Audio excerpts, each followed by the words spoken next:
भारत में हम सब लोग इस वायरस, इस महामारी को हराने की भरपूर कोशिश कर रहे हैं। ये और बात है, चुनौतियां बहुत ज़्यादा हैं, तकलीफ़ें और परेशानियां उससे कहीं अधिक हैं। अचानक हुए लॉकडाउन से गरीब, दिहाड़ी मजदूर सबसे ज़्यादा परेशान हुआ है। लेकिन इस सब के बावजूद इन अहम मुद्दों को नज़रअंदाज करके सबसे अहम तरीन बात यह है कि कोरोना वायरस को किस तरीके से हराया जाए। मगर अफसोस, तकलीफ़ इस बात की है कि पिछले 24 घंटे से कोरोना वायरस की इस लड़ाई को एक धर्म विशेष के ख़िलाफ़, एक संस्था विशेष के ख़िलाफ़ इस्तेमाल करके हम ये समझ रहे हैं कि कोरोना वायरस पे हम फतह या विजयी पा लेंगे।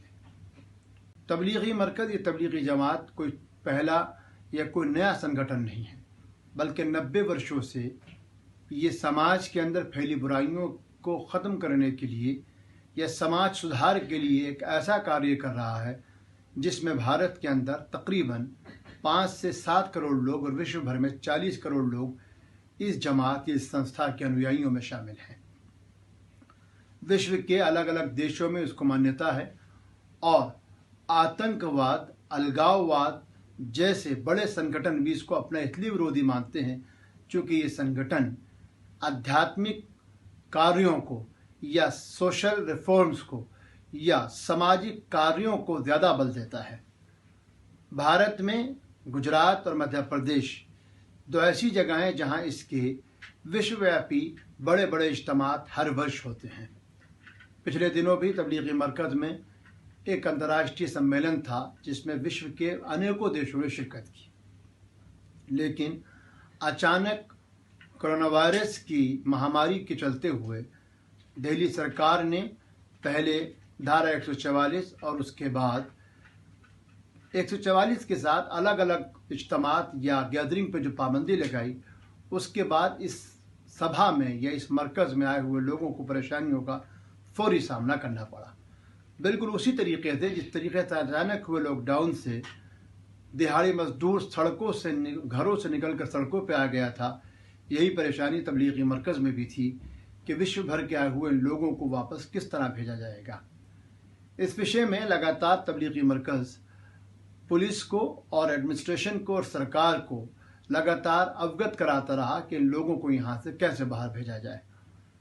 मैं यहाँ 3 बुनियादी सवाल पूछना चाहता हूँ। पहले, मीडिया के वो कर्मी जो ये कह रहे हैं कि इन लोगों को यहाँ छुपा के रखा गया, मुझको ये बताने का कष्ट करें कि कल जम्मू कश्मीर हाई कोर्ट ने ये बात कही है कि वे श्री माता वैष्णो देवी में फंसे हुए 400 श्रद्धालुओं को सुरक्षित निकालने के लिए सरकार तमाम काम करे। तो क्या तबलीग मरकज़ में जो लोग लॉकडाउन की वजह से फंस गए थे उनको निकालना सरकार का काम नहीं था?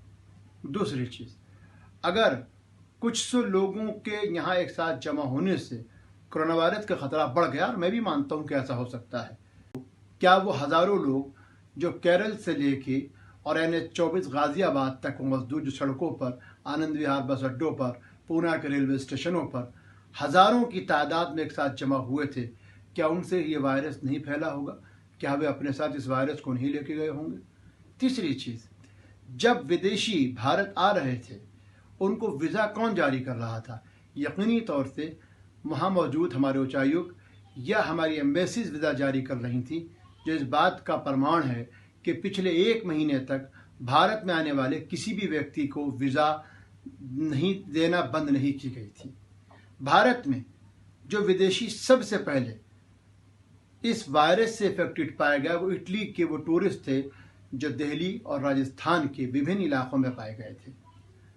तीसरी और अहम तरीन चीज़ जिस पर हमको बहुत अहम ध्यान देना चाहिए वो ये है कि ये लोग जब ये बात कह रहे थे, जब तबलीगी मरकज़ इस बात को कह रहा था कि अचानक लॉकडाउन हुए, सब लोग यहाँ हैं और इन लोगों को वापस जाना चाहिए, तो सरकार का ये तर्क, चूँकि लॉकडाउन हो चुका, इंटरनेशनल फ़्लाइट नहीं जा सकती हैं, तो क्या वजह थी कि 26 तारीख को लद्दाख और देश के विभिन्न इलाकों में फंसे हुए 384 इजरायलीज़ को सारे नॉर्म्स तोड़ते हुए, लॉकडाउन तोड़ते हुए DGCI जो है वो एयर इंडिया को इस बात की परमिशन देती है कि वह इजरायलियों को उनके घर तक, तल अवीव तक पहुँचा के आए।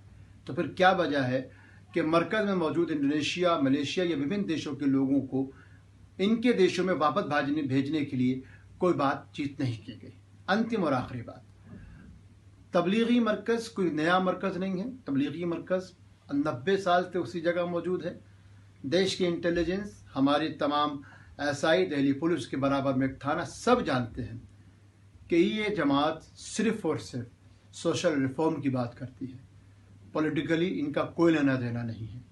इनके यहाँ रोज़ाना इतने आदमी उसी तरीके से आध्यात्मिक पाठ पढ़ते हैं, आध्यात्मिकता को सीखते हैं, जिससे हमारे यहाँ देश में विभिन्न जगहों पर क्या सरकार या मीडिया मुझको एक बात बताने का कष्ट करेगी? क्या देश के विभिन्न क्षेत्रों में आध्यात्मिकता के लिए, आध्यात्मिक ज्ञान को प्राप्त करने के लिए आज भी एक अंदाजे के मुताबिक 60,000 से ज़्यादा विदेशी अलग अलग जगहों पर मौजूद हैं? क्या वो उत्तराखंड हो या हिमालय हो, अलग अलग आश्रमों में हो, क्या सरकार उन सब को निकालने के लिए कोई कोशिश कर रही? नहीं, किसी को निकालने की कोशिश नहीं होनी चाहिए। सबको अपना ध्यान खुद रखना चाहिए। लेकिन एक ख़ास मरकज़ को, एक ख़ास सोच को निशाना बनाकर ये खेल है क्या? खेल ये है कि जब घर में बैठे हुए लोगों के लिए ये बात हुई कि इस दौरान हमको दूरदर्शन को रामायण दिखानी चाहिए, महाभारत दिखाना चाहिए, शक्तिमान दिखाना चाहिए, विभिन्न चैनल, जब TRP लगातार घट रही थी, जब रामायण और महाभारत के प्रसारण ने अलग अलग चैनल की TRP को लगातार घटा दिया और हालत इतनी ख़राब हो गई कि ये लोग खाली वक्त में बैठ के अपने स्टूडियो में अंताक्षरी खेल रहे थे या पुराने शो दिखा रहे थे, तब अपनी TRP को दिखाने के लिए, अपनी TRP को बढ़ाने के लिए एक गरीब मजदूर की भूख को भूल के, सड़क पे आए हुए मजदूर की परेशानियों को भूल के, अपने बच्चों को उठाए हुए मजदूर और गरीब आदमी की चिंताओं को छोड़ के, भूख और फाका कशी से पैताब होते हुए आम आदमी की दिक्कतों को छोड़ के इन लोगों ने तबलीगी मरकज़ के इस मुद्दे को उठाया ताकि TRP के इस खेल के अंदर ये दूरदर्शन इनको पहचान सकें और हिंदू मुसलमान करके अपने फ़ायदे उठा सकें। मेरे नज़दीक ये इस तरीके के ये पत्रकार, इस तरीके के ये एंकर कोरोना वायरस से ज़्यादा ख़तरनाक हैं, जो इन मुश्किल हालात में भी समाज को हिंदू मुसलमान में बांट रहे हैं। एहतियात हो और हम सबको करनी चाहिए। अगर कहीं कोई इस तरीके का व्यक्ति हो जिसमें इस तरीके के लक्षण पाए जा रहे हैं, उसकी ट्रैवल एजेंस, इस तरीके की कोई ट्रैवल हिस्ट्री रही हो या वो कहीं ऐसे लोगों के संबंध में आया हो, उसको खुद स्वयं जाके डॉक्टरों को बताना चाहिए। लेकिन उस मुद्दे को धार्मिक रंग देना और किसी संस्था के खिलाफ इस्तेमाल करना अपने आप में इंतहाई शर्मनाक और इंतहाई जो है मैं समझता हूँ कारपूर्वकता और इंतहाई जिसको कहते हैं, जिसकी जो निंदनीय कार्य है, जिसकी जितनी निंदा की जाए उतनी कम है। बहुत बहुत शुक्रिया।